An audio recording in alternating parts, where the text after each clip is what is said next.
আল্লাহ আমার রব, এই রবি আমার সব। দামে দামে তুন মনে তারি অনুভব। তোমার দুনিয়াতে আমি যেদিকে তাকাই, অথই নিয়ামতে ডুবে আছি সবাই। পাক পাখালির গানে শুনি তসবি কলরব, তসবি কলরব। আল্লাহ আমার রব, এই রবি। আসসালামু আলাইকুম, আলহামদুলিল্লাহ, আসসালাতু ওয়াসসালামু আলা রাসূলিল্লাহ। প্রিয় দর্শক, আপনারা যারা দেশে আছেন প্রবাসে, সবাইকে জানাই অনেক অনেক প্রীতি ও শুভেচ্ছা। শুরু হলো এনটিভি আয়োজিত এবং লাভ হলো নিবেদিত অনুষ্ঠান আপনার জিজ্ঞাসা। আপনাদের সাথে আছি আমি জয়নুল আবেদিন আজাদ, আর আপনাদের মনে জায়গা প্রশ্নের জিজ্ঞাসার জবাব দিচ্ছেন বিশিষ্ট আলেম ডক্টর মোহাম্মদ সাইফুল্লাহ। আসসালামু আলাইকুম ওরহমতুল্লাহি ওবারাকাতুহু। প্রিয় দর্শক, চলুন তাহলে জিজ্ঞাসার জগতে। শুরুতে একটি ইমেল পাঠিয়েছেন পাথরঘাটা থেকে ইমরান। লিখেছেন, ইমামের পেছনে নামাজ পড়ার সময় এমন কখনো হয়েছে আমার সাথে, আমি ৯-১০ কাতার পেছনে দাঁড়িয়েছি, ইমাম কেরাতে ভুল করেছেন, সামনে কেউ লোকমা দেননি, আমি অনেক পেছনে থাকার কারণে আমিও দিতে পারিনি। এখন এক্ষেত্রে আমার নামাজ কি আবার পড়তে হবে, বা নামাজের পরে আমার কি করা উচিত হবে? যদি কেরাতে ভুল হয়ে যায়, আর সে ভুল যদি এমন ভুল যে ভুলের কারণে কোরআনে কারীমের অর্থ পরিবর্তন হয়ে যেতে পারে, তাহলে সেই ভুলই শুধুমাত্র আপনি ইমামকে ফাতহ করতে পারেন। ফাতহ হচ্ছে লোকমা দিতে পারেন। সেক্ষেত্রে ইমাম সাহেবকে লোকমা দিলে ইমাম সাহেব শুদ্ধ করে নেবেন, আর কিছু করতে হবে না। কিন্তু যদি সেটা আপনার সম্ভব হয় নাই, আপনি পিছনে ছিলেন, পারেন নাই, পিছনে থাকলে পারবেন না কেন, আওয়াজ করে বলবেন, জোরে আওয়াজ করে বলবেন। কিন্তু আপনি বলেন নাই, আপনি বলতে পারেন নাই, এটা আপনার কুসুর। ইমাম সাহেব ভুল পড়ে গেছে, এতে সলাৎ হয়ে গিয়েছে, সলাতের কিছুই করতে হবে না, ইমামেরও সলাতের মধ্যে কিছু করতে হবে না। আর আপনি মুক্তাদি হিসেবেও আপনার এই সলাতের মধ্যে অন্য অতিরিক্ত কোনো আমল বা সিজদায় শো করতে হবে না, অথবা সলাতকে দ্বিতীয়বার আদায় করতে হবে না, সলাত হয়ে গিয়েছে। আমরা জানলাম বিষয়টি সম্পর্কে। প্রিয় দর্শক, আমাদের হাতে আরও একটি ইমেল পাঠিয়েছেন মুস্তাক আহমেদ নরসিংদী ঘোড়াশাল থেকে। লিখেছেন, আমি আপনার জিজ্ঞাসা অনুষ্ঠানের নিয়মিত দর্শক। আমার আজকের প্রশ্ন, আমাদের প্রিয় রাসূল সাল্লাল্লাহু আলাইহি ওয়াসাল্লামের পুত্র সন্তানগণ অল্প বয়সে মৃত্যুবরণ করেন, এখানে আল্লাহ তাআলার কোনো হিকমত আছে কি? থাকলে কী ধরনের হিকমত হতে পারে? ধন্যবাদ আপনাকে। আল্লাহ রাব্বুল আলামিন হাকিম। আল্লাহ রাব্বুল আলামিনের সুন্দর সুন্দর যে নামগুলো আছে, তার মধ্যে একটি নাম হচ্ছে আল হাকিম, প্রজ্ঞাবান, হিকমত সম্পন্ন।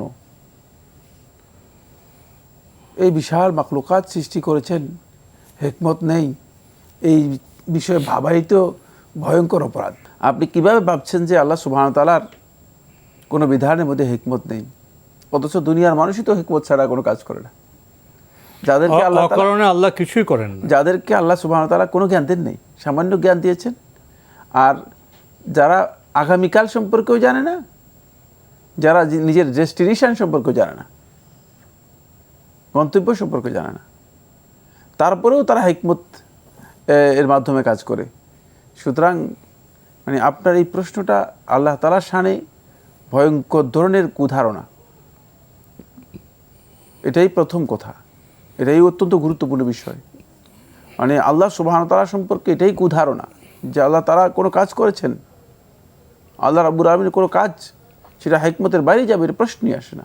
তিনি হাকিম, হিকমত তিনি সৃষ্টি করেছেন, প্রশ্নই আসে না। তিনি হিকমত তার কাছে থেকে এসেছে। সুতরাং মানুষকে যে হিকমত দেওয়া হয়েছে সেটা সামান্য দেওয়া হয়েছে। আর আল্লাহ রাব্বুল আলামিনের প্রত্যেকটি কাজই হিকমত রয়েছে। রাসূলুল্লাহ সাল্লাল্লাহু আলাইহি ওয়াসাল্লামের সন্তান যারা আছে, তাদের মৃত্যু হয়ে গিয়েছে। মৃত্যু আল্লাহ রাব্বুল আলামিনের পক্ষ থেকে অবধারিত একটি বিষয়। এর হিকমত আল্লাহ রাব্বুল আলামিন সবচেয়ে ভালো জানেন। এই হিকমত বের করার দায়িত্ব আমাদের নয়। কেউ যদি কোনো বিষয় সম্পর্কে হিকমত না জানে, তিনি অতিরিক্ত হিকমত বের করা তার দায়িত্ব নয়। কারণ হিকমত বের করার আমাদের বিষয় নয়, আর এটা আমাদের সাথে জড়িত বিষয়ও না, আমার ব্যক্তিগত বিষয় নয়, ইবাদতের বিষয় নয়। সেক্ষেত্রে হিকমত আমাদের না জানলেও কোনো অসুবিধা নেই। বাকি আহলুল ইলম ওলামায়ে কেরামগণ অনেকগুলো বিষয় এই বিষয়ে হিকমতের কথা, প্রজ্ঞার কথা উল্লেখ করেছেন। তার মধ্যে দু একটি বিষয় হয়তো আমরা দৃষ্টি আকর্ষণ করতে পারি, তবে এগুলো নস নয়, এগুলো হচ্ছে আলেমদের বক্তব্য অথবা ইজতিহাদ, এগুলো গবেষণা, তাদের গবেষণা। এগুলো শুদ্ধ হতে পারে, ভুলও হতে পারে, সঠিক হতে পারে, সঠিক নাও হতে পারে। যদি মানে কেউ মনে করেন যে এটা হেকমত, এটাকেই ধরে নিয়েছেন, এটা ভুল হয়ে যাবে, যে এটাই হেকমত না, এটা সম্ভাবনা, এটা সম্ভাবনা, এহতেমাল আলেমরা উল্লেখ করেছেন যে এটা একটা পসিবিলিটি আছে যে এই ধরনের হতে পারে। তার মধ্যে এক নম্বর বিষয় হচ্ছে নবী সাল্লাল্লাহু আলাইহি ওয়াসাল্লাম পরবর্তী নবী সাল্লাল্লাহু আলাইহি ওয়াসাল্লামের ছেলে সন্তান যদি জীবিত থাকতো, তাহলে হয়তো পরবর্তী সময়ে এই নিয়ে পরবর্তী অনুসারীদের মধ্যে কিছু ভুল বিভ্রান্তি তৈরি হওয়ার সম্ভাবনা থেকে যেত। এই জন্য আল্লাহ সুবহানাহু ওয়া তাআলা পরবর্তী বংশধরদেরকে আল্লাহ রাব্বুল আলামিন এখানেই শেষ করে দিয়েছেন, মানে যাতে করে কোনো বিভ্রান্তি এখান থেকে তৈরি না হয়। পরবর্তীতে এমন কোনো বিভ্রান্তি, যেমন অনেকে আছেন যে নবীদের সন্তানদেরকে তারা গ্রহণ করে, মানে তাদেরকে শেষ পর্যন্ত নিজেদের উপাস্য মাহবুদ এমন এক পর্যায়ে নিয়ে গিয়েছে। সে তার দলিলও রয়েছে আমাদের কাছে। দলিল হচ্ছে যেমন হুসাইন ইবনে আলী রাদিয়াল্লাহু তাআলা আনহু নবী সাল্লাল্লাহু আলাইহি ওয়াসাল্লামের সরাসরি সন্তান নন, নাতি। আমরা জানি সবাই। তাও ফাতেমা রাদিয়াল্লাহু তাআলা, মানে মেয়ের দিক থেকে সন্তানকে নিসবত করা হয় না, সন্তানকে নিসবত করা হয় তাকে ছেলের দিক থেকে। তিনি হচ্ছেন আলী ইবনে আবি তালেবের ছেলে। আলী ইবনে আবি তালেবের ছেলে হওয়ার পরেও তার শেষ পর্যন্ত তিনি মাবুদ হয়ে গিয়েছেন। অনেকে তাকে মাবুদ হিসেবে গ্রহণ করেছে, পৃথিবীর অনেক মানুষ তার উপাসনা শুরু করে দিয়েছে। সুতরাং বোঝা গেল যে ওই যে বিষয়টি মানে আল্লাহ রাসূল সাল্লাল্লাহু আলাইহি ওয়াসাল্লামের সন্তানদের ক্ষেত্রে আশঙ্কাজনক ছিল, সে আশঙ্কা এখানে এসে পর্যন্ত ধরা পড়েছে। অথচ এরা কিন্তু রাসূলুল্লাহ সাল্লাল্লাহু আলাইহি ওয়াসাল্লামের সন্তান নন, এরা হচ্ছে আলী ইবনে আবি তালেবের সন্তান। এই জন্য মানে এখানে একটি বিষয় রয়েছে, সেটা হলো এই মানুষ সীমালঙ্ঘন করতে পারে, গুলু করতে পারে, অথচ ইসলাম সীমালঙ্ঘনকে দ্বীনের ব্যাপারে হারাম করে দিয়েছে। এটা একটি হিকমত কেউ উল্লেখ করেছেন। দ্বিতীয় আরেকটি হিকমত কেউ উল্লেখ করেছেন, যেহেতু নবী সাল্লাল্লাহু আলাইহি ওয়াসাল্লামের মর্যাদার সাথে একটি বিষয় একেবারে ওতপ্রোতভাবে জড়িত, সেটা হচ্ছে খাতমুন নবুওয়া, শেষ নবী, নবুয়তের শেষ। এই জন্য খাতমুন নবুওয়াতের কারণেই মানে এখানে নবী সাল্লাল্লাহু আলাইহি ওয়াসাল্লামের বংশধরদের পর্যন্ত ওয়ারিসদেরকে আল্লাহ সুবহানাহু ওয়া তাআলা এখানে শেষ করে দিয়েছেন, যাতে করে এটাই প্রমাণ করে লা নাবিয়্যা বা'দি, কারণ এরপরে আল্লাহ রাব্বুল আলামিন আর নবী কন্টিনিউ করবেন না।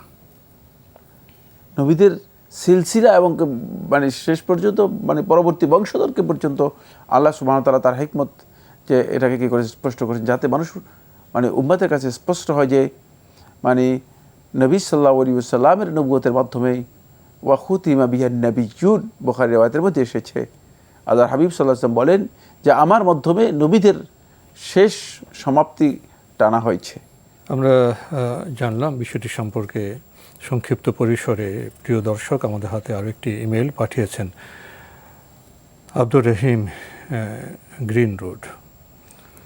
ভাই তাড়াতাড়ি উত্তর দেওয়ার অনুরোধ করেছেন, সবার তো একই বিষয়, তো সবার জবাব যদি আমরা তাড়াতাড়ি দিতে চাই তাহলে তো আমাদের যে অনুষ্ঠানের যে পরিসর 23 মিনিট, সেটাকে তো আমাদের কয়েক ঘন্টা করতে হবে। একটু ধৈর্য ধরি না কেন ভাইয়া, আমরা তো খুব সাগ্রহে আপনাদের প্রশ্নের অপেক্ষায় থাকি, এবং আমরা যে সাজিয়েছি না, এখনও আমরা চেষ্টা করি যে সবার প্রশ্ন আমরা সমন্বয় করতে পারি, কারো যেন জবাব বেশি হয়ে না যায়। যাক, আমরা চেষ্টা করব যত দ্রুত সম্ভব আপনাদের প্রশ্নের জবাব দেওয়ার। আপনি প্রশ্ন করেছেন এক্সিম ব্যাংক ইসলামী শরিয়া মোতাবেক পরিচালিত, তাই আমি এই ব্যাংকে একটা ডিপিএস চালু করি 12 বছর মেয়াদি, কিন্তু বর্তমানে 7 বছর চালানোর পর অনেক টাকা ঋণ করার কারণে তা ভেঙে ফেলি। ঋণ করার উদ্দেশ্য হলো নোয়াখালীর মাইজদি শহরে একটা বাড়ি নির্মাণ করা। আমার প্রশ্ন হলো, ভাঙা ডিপিএসের কোনো জাকাত দেয়া লাগবে কি? কারণ আমি জানি ব্যাংকে কোনো এফডিআর মেয়াদপূর্তি সাপেক্ষে 1 বছরের জাকাত আদায় করতে হয়। মানে তিনি তার জ্ঞান দিয়ে মানে জিনিসটাকে ইয়ে করে দিয়েছেন। আপনি যখনই এফডিআরটার টাকা উত্তোলন করেছেন তখনই আপনি জাকাত আদায় করবেন। প্রথমে জাকাত আদায় করবেন, তারপরে এই টাকা আপনি খরচ করবেন। জি, যদি 1 বছর মেয়াদ পূর্ণ হয়ে যায় নাকি? মেয়াদ তো পূর্ণ হয়েছে অনেক আগেই, একবারই জাকাত আদায় করবেন। 7 বছরের তো হয়ে গেল ওনার। হ্যাঁ, যখনই রিসিভ করবে তখনই টাকাটা রিসিভ করার সাথে সাথে আপনি জাকাত আদায় করবেন। জাকাত আদায় করে তারপর উনি যে ঘর তারপর সংসার খরচ করা করবেন, জি। যা করা করবেন। জি। আমাদের হাতে আরও একটি মেইল পাঠিয়েছেন সামিয়া অন্তর, লিখেছেন আমার স্বামী সপ্তাহে 7 দিনের 5 দিনই ঝগড়াঝাটি করেন, রোজার মাস আসলে আরও বেশি করেন, নানান কারণে অকারণে।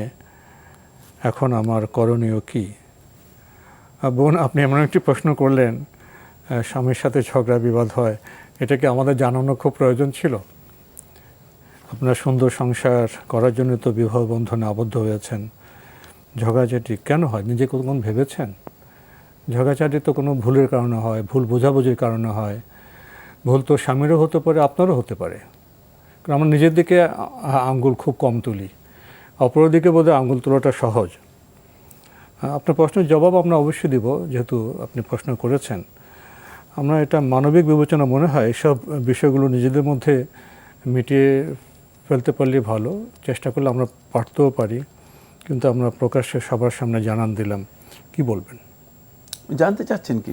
উনি বলছেন যে স্বামী সপ্তাহে 7 দিনে 5 দিনে ঝগড়াঝাটি করেন, রোজা মাস আসলে আর বেশি করেন, নানান কারণে আবার অকারণে। এখন ওনার করণীয় কি? আপনার করণীয় দুটি। 1 নম্বর করণীয় হচ্ছে আপনি সবসময় চুপ থাকবেন।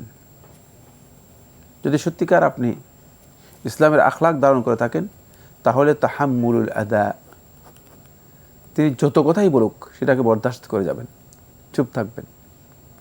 এগুলো আপনার করণীয়। ধৈর্য ধরবেন, তাহলে দেখবেন যে আল্লাহর পক্ষ থেকে সাহায্য আসতেছে আপনার জন্য। তাহাম্মুলুল আদা, এটা যদিও কঠিন কাজ, কিন্তু এর গ্রেড, মর্যাদা, এর রিওয়ার্ড আল্লাহ রাব্বুল আলামিনের কাছে অনেক বেশি, এর ফল খুবই উত্তম, অনেক উত্তম। এই জন্য আপনি প্রথম কাজ হচ্ছে তাহাম্মুলুল আদা, এটি করবেন।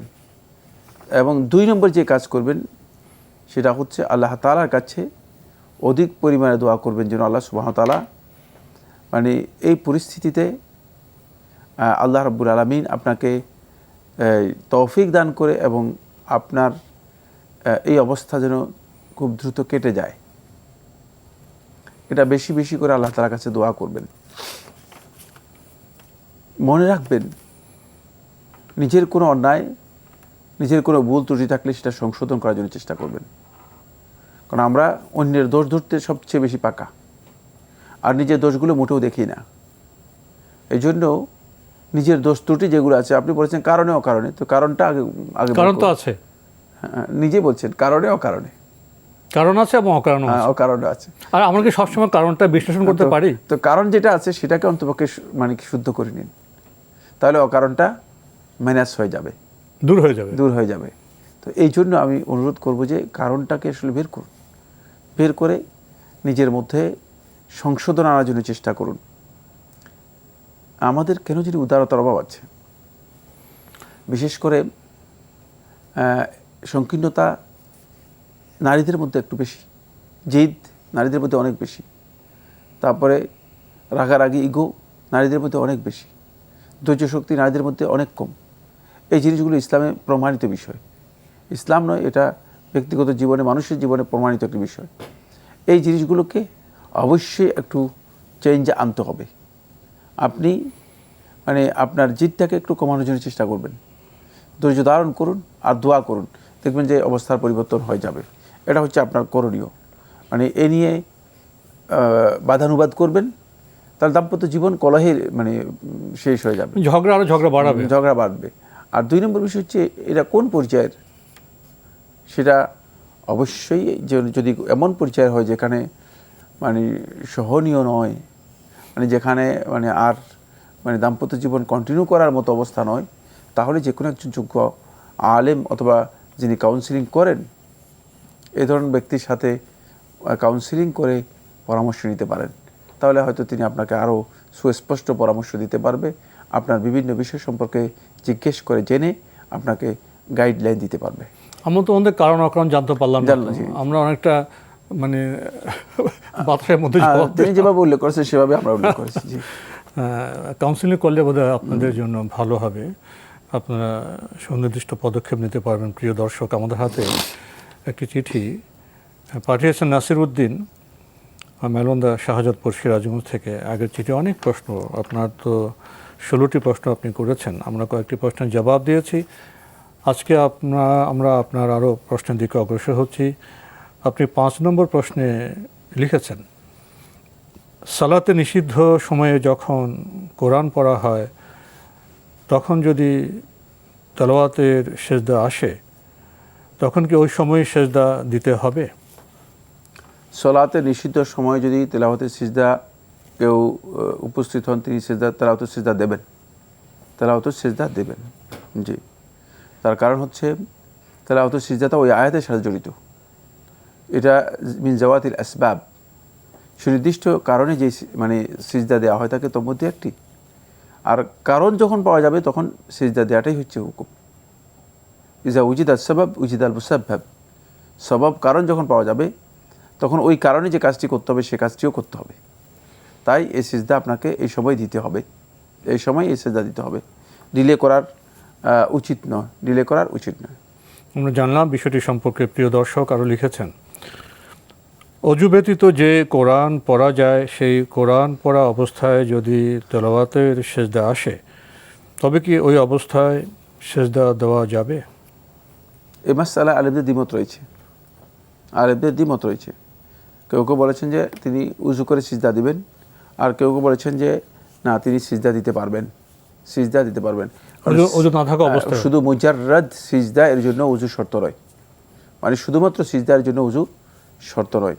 তবে কোনো সন্দেহ নেই সিজদা একটি ইবাদত, আর ইবাদতের আদব হচ্ছে ইবাদতটা মানে ইবাদতের যেই বৈশিষ্ট্যগুলো আছে সেই বৈশিষ্ট্য মণ্ডিত হওয়া।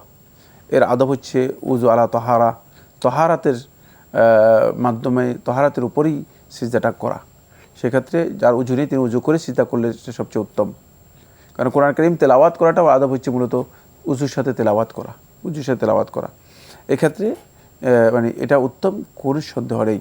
তবে আলেমদের যেহেতু ইখতিলাফ রয়েছে, কেউ যদি সিজদা উজু ছাড়াও দেন তাহলে তার সিজদা হয়ে যাবে। কারণ সর্বাবস্থায় কিছু সিজদা আছে যে সিজদাগুলো মানে শুধুমাত্র সিজদা লিল্লাহ, যেমন সিজদাতুল শুকর, যেমন সিজদাতুল তিলাওয়া, এগুলোর জন্য তহারাত শর্ত নয়, এগুলো তো সালাতের সিজদা, এগুলো সালাত নয়, এগুলোর জন্য তহারাত শর্ত নয়। কিন্তু অবশ্যই তাহারাত সাথে হওয়াটা উত্তম, যেহেতু তাহারাতটা হচ্ছে এগুলোর আদব, এগুলোর শিষ্টাচার।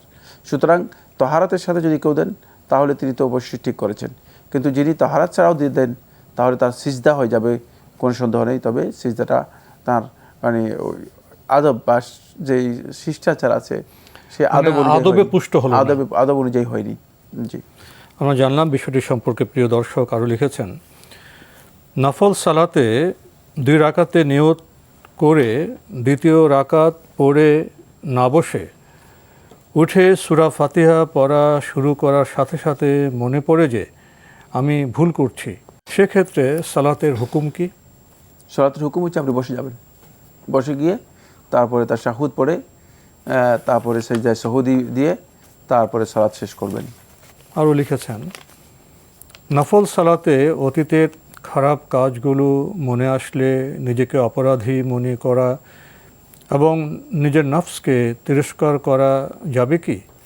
এবং ভুলের জন্য কান্না আসলে তাতে সালাতের কি ক্ষতি হবে? জি, সালাতের মধ্যে কান্নার কোনো সুযোগ নেই। সালাতের মধ্যে মানে ভুলের জন্য তিরস্কার করবেন আলাদা, সালাতের মধ্যে নয়। নিজের নফসকে তিরস্কার করা, নফসের সাথে মুজাহাদা করা, এ কাজটি সলাতের অংশ নয়, সলাতের মধ্যে নয়। সলাতের মধ্যে, কারণ সলাতের যে আজকারগুলো আছে, সলাতে যে ইবাদতগুলো আছে, সলাতে যে আকওয়াল এবং আফআল আছে, সলাতে যে কথা এবং কাজ আছে, সেগুলো সলাতের মধ্যে করবেন। অন্য জিনিস বাহির থেকে এনে সলাতের মধ্যে সালাতের মধ্যে তো অনেক কাজ, হ্যাঁ, সলাতের যে কাজগুলোকে মানে বাহির থেকে আমদানি করবে না। সলাতে যদি কোনো ব্যক্তি কোরআন তিলাওয়াত করে, জাহান্নামের কথা, আযাবের কথা, শাস্তির কথা আসার পরে যদি এমনিতেই, মানে তার নিজের কোনো উদ্যোগে নয়, কষ্ট কোনো নিজের কোনো আয়োজিত নয়, নিজের কোনো ইন্টেনশনে নয়, এমনিতেই স্বাভাবিকভাবে তার চলে আসলো, চোখে পানি চলে আসে অথবা কান্না চলে আসে, তাহলে তার সালাত নষ্ট হবে না, তার সালাত নষ্ট হবে না। কিন্তু যদি কোনো ব্যক্তি সালাতের মধ্যে ইন্টেনশনলি তিনি সালাতের মধ্যে কান্না করেন, সালাতের মধ্যে বিভিন্ন জিনিস নিয়ে এসে তিনি কান্না আওয়াজ করেন অথবা মানে কান্নার মানে শুরু করে দেন, তাহলে তার সালাত বিশুদ্ধ বক্তব্য অনুযায়ী বাতিল হয়ে যাবে, ফাসিদ হয়ে যাবে। তো আজকে আমাদের এখানে শেষ করতে হচ্ছে। আপনাকে অনেক ধন্যবাদ। আপনাকে অনেক ধন্যবাদ। প্রিয় দর্শক, আমরা দেখছিলাম এনটিভি আয়োজিত এবং লাভেলো নিবেদিত অনুষ্ঠান আপনার জিজ্ঞাসা। আমাদের অনুষ্ঠান আপনারা এনটিভি অনলাইনেও দেখতে পারবেন, ভিজিট করুন www.ntvbd.com। এছাড়া ইউটিউবে এবং আমাদের ভেরিফাইড ফেসবুক পেজে অনুষ্ঠান দেখতে পারবেন। আজকে শেষের প্রশ্নটি সালাতের সাথে জড়িত। আমরা জানলাম সালাতের মধ্যে যে নির্দিষ্ট কাজগুলো আছে সেগুলো আমাদের আন্তরিকভাবে সচেতনভাবে সম্পন্ন করতে হবে। বাইরের জিনিস সালাতে প্রবেশের নিয়ম নেই, তাতে সালাত ক্ষতিগ্রস্ত হতে পারে। প্রিয় দর্শক, চিঠি লিখুন, প্রশ্ন পাঠান আমাদের ঠিকানায়। পরিচালক আপনার জিজ্ঞাসা, এনটিভি, বিএসসিসি ভবন, ৭ম তলা, ১০২ কাজী নজরুল ইসলাম অ্যাভিনিউ, কারওয়ান বাজার, ঢাকা ১২১৫। ইমেল অ্যাড্রেস আপনার জিজ্ঞাসা @ntvbd.com। মহান আল্লাহ আমাদের সবাইকে নিরাপদে রাখুন, রাখুন শান্তিতে। আসসালামু আলাইকুম।